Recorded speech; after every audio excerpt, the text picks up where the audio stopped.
चांद की सतह से 2.1 किलोमीटर की ऊंचाई पर संपर्क हो चुके लैंडर विक्रम का पता इसरो ने लगा लिया है,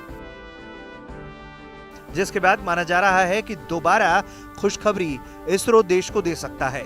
हम आपको आगे बताएंगे कि कैसे इसरो लैंडर विक्रम को दोबारा शुरू कर सकता है, ऐसी कौन सी तकनीक है जिससे यह ऑपरेशन फिर शुरू हो सकता है। लेकिन जैसे ही ये खबर 125 करोड़ भारतीयों को मिली कि इसरो ने लैंडर विक्रम का लोकेशन ढूंढ लिया है और ऑर्बिटर द्वारा भेजे गए डाटा का एनालिसिस किया जा रहा है, वैसे ही पूरे देश में एक उत्साह सा छा गया।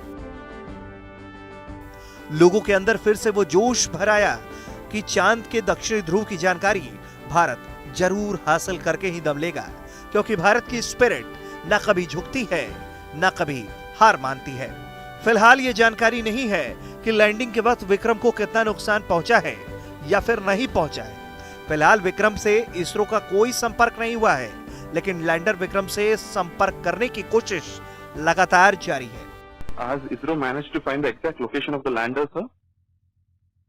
Lander we could locate that is the exact location and all we are not finding it on. But you have located the lander where it is on the moon. From the orbiter we could locate. Sir, and has the orbiter clicked any photographs of the Vikram lander as of now?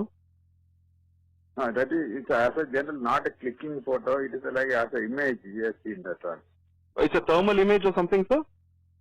Yes, it is a normal thing. It's nothing great. Oh, it's a normal image.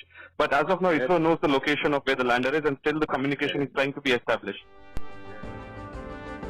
K-Sivan के इस बयान से उन करोड़ों दिलों को तसल्ली मिली है जिनके दिल उस रात डरके थे, जिन्हें अफसोस हुआ था इसरो की सालों की तपस्या का पलक झपकते हुए खत्म हो जाने का।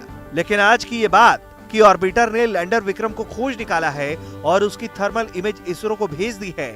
इसरो का लैंडर विक्रम से संपर्क टूटने के बाद इतनी जल्दी लैंडर विक्रम का मिलना ही ये बताने के लिए काफी है कि हिंदुस्तान के वैज्ञानिकों की काबिलियत आकाश से भी ऊंची है। अब हम आपको बताएंगे कि कैसे दोबारा लैंडर विक्रम को शुरू करने की संभावना है। दरअसल इसरो के वैज्ञानिक ऑर्बिटर के जरिए लैंडर विक्रम को संदेश भेजने की कोशिश कर रहे हैं ताकि उसका कम्युनिकेशन सिस्टम ऑन किया जा सके। ये उम्मीद इसलिए है क्योंकि विक्रम में सोलर पैनल लगे हैं और अगर उस तक सूरज की रोशनी पहुंचती है तो फिर इस बात की संभावना प्रबल हो जाती है कि भारत के रास्ते में आई रुकावट दूर होगी और भारत फिर से दुनिया में खुद को विश्व गुरु साबित करके दम लेगा।